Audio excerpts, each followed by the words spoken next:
আসসালামু আলাইকুম। আশা করি সবাই ভালো আছেন।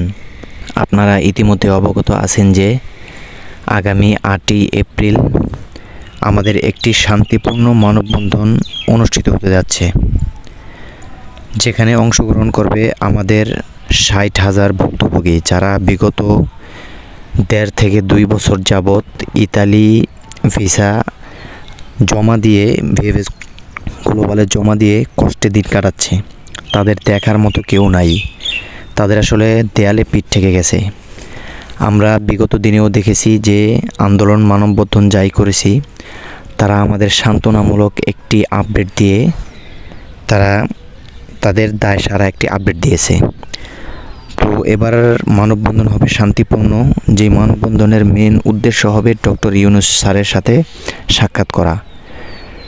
কারণ বিগত দিনে আমরা বিভিন্ন আন্দোলন মানববন্ধন করার পরেও কোনো সমাধান আসে নাই।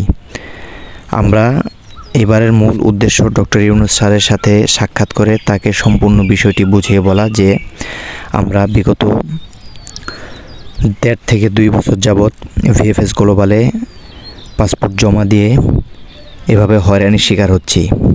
সবচাইতে বেশি হয়রানির শিকার হয়েছে যারা মধ্যপ্রাচ্য, মিডল ইস্ট থেকে যারা এসেছেন বা বিভিন্ন দেশের থেকে এসে যারা ইতালির কাগজ জমা দিয়েছেন ভিএফএস গ্লোবালে, তারা সবচাইতে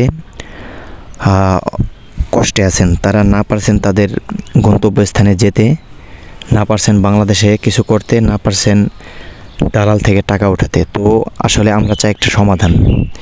এই মানববন্ধনের মধ্য দিয়ে আমরা একটা সমাধানের পথ যেন আমরা খুঁজে বের করতে পারি, সেটাই থাকবে আমাদের উদ্দেশ্য। ডক্টর ইউনূস স্যারকে সুন্দরভাবে বুঝিয়ে বলতে হবে যে স্যার, আমরা প্রায় 2 বছর ধরে এইভাবে কষ্টে আছি, আপনি মেলনী সরকারের সাথে কথা বলে একটি সমাধানের পথ খুঁজে দেন। এটাই থাকবে আমাদের মেন উদ্দেশ্য। এখানে কোনো উচ্ছৃঙ্খল বা কোনো রাজনৈতিক প্রণোদিত কোনো উদ্দেশ্য আমাদের নেই। আমাদের 60,000 ভুক্তভোগীরা আমরা কষ্টে আছি, ডক্টর ইউনূস স্যারের সাথে দেখা করে তাকে সম্পূর্ণভাবে বুঝিয়ে বলে মেলনী সরকারের সাথে তাকে আলাপ আলোচনা করিয়ে এই সমাধানটা করিয়ে দিতে হবে। কারণ বিগত দিনে আমরা যেই আন্দোলন মানববন্ধন করছি সেটা আসলে কোনো উপকারে আসে নাই। তো এবার 60,000 ভুক্তভোগী নেমেছে তাদের অধিকার আদায়ের জন্য। তো এখানে কোনো রাজনৈতিক উদ্দেশ্য নেই, কোনো বিশৃঙ্খলাও হবে না ইনশাআল্লাহ। আমরা শান্তিপূর্ণভাবে এই মানববন্ধনটি অংশগ্রহণ করব। এখানে কোনো দালাল বা কোনো সিন্ডিকেটকারীর কোনো অংশগ্রহণ থাকবে না।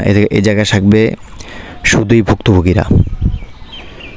তো আমরা যদি এটাই আমাদের শেষ মানববন্ধন, কারণ এরপরে আর কোনো মানববন্ধন হবে না।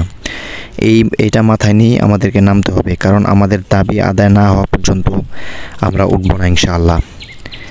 এখানে আমরা স্বতঃস্ফূর্তভাবে অংশগ্রহণ করব, কারণ এটা আমাদের মরা বাঁচার লড়াই। কারণ আমরা বেঁচে থেকেও মরে আছি, কারণ 2টা বছর যাবৎ আমাদের পরিবার পরিজন সবাই আসলে কষ্টে আছে। শুধু আমরা একা নয়, বিভিন্নভাবে ব্যাংক থেকে ঋণ নিয়ে মানুষ টাকা দিয়েছে, সেই টাকাগুলো উঠাতে পারছে না, কারণ এম্বাসি থেকে কোনো একটা ডিসিশন আসছে না। তো আমরা চাই সিদ্ধান্ত, যে আমাদের একটা সিদ্ধান্ত দেবে, হয় ভিসা দেবে নয় রিজেক্ট করবে। এই 2টা সিদ্ধান্তর একটা সিদ্ধান্ত দেবে। যদি আমাদেরকে এভাবে ঝুলিয়ে রাখে তাহলে আমরা শেষ হয়ে যাবে। অনেকে আত্মহত্যার পথ বেছে নিয়েছেন। তো এই শান্তিপূর্ণ মানববন্ধনে সবাই অংশগ্রহণ করবেন, এবং যারা এই মানববন্ধনের আয়োজন করেছেন ভুক্তভোগী ভাইরা, তারা সবাই কাঁধে কাঁধ মিলিয়ে কোনো দালালের অংশগ্রহণ না দিয়ে, দালালের খপ্পরে না পড়ে সবাই ডক্টর ইউনূস স্যারের কাছে যেয়ে তাকে সুন্দরভাবে বুঝিয়ে বলে যে স্যার, আমাদের এই অবস্থা, আমাদের দেয়ালের পিঠ থেকে গেছে, আমাদের একটা সমাধান দিন, হয় আমাদের ভিসা দিন নয় আমাদের রিজেক্ট করুক। এটা সম্পূর্ণ তাকে দিয়ে ইতালি গভর্নমেন্টের সাথে কথা বলাতে হবে। কারণ ইতালি গভর্নমেন্টের সাথে বা ইউরোপের সাথে ডক্টর ইউনূস স্যারের ভালো সম্পর্ক। তিনি যদি একটা কথা বলেন তাহলে সেই কথা রাখবে অবশ্যই। তো আমাদের সেই প্রিপারেশন নিয়ে ডক্টর ইউনূস স্যারের কাছে যেতে হবে, যে তিনি যেন আমাদের একটা সুন্দর একটা সমাধান এনে দিতে পারে। তো আল্লাহ হাফেজ, সবাই ভালো থাকবেন, এবং 8 তারিখের মানববন্ধনে সবাই শান্তিপূর্ণভাবে অংশগ্রহণ করবেন। কেউ কোনো বিশৃঙ্খলা করবেন না, এখানে আমাদের কোনো রাজনৈতিক উদ্দেশ্য নাই, এখানে আমরা সবাই ভুক্তভোগী, আমাদের বাঁচা মরার লড়াই এখানে আমাদের কোনো রাজনৈতিক উদ্দেশ্য নাই, শুধুমাত্র ডক্টর ইউনূস স্যারের সাথে আমাদের সাক্ষাৎ করা, এটি আমাদের মূল উদ্দেশ্য। তো সবাই ভালো থাকবেন, আল্লাহ হাফেজ।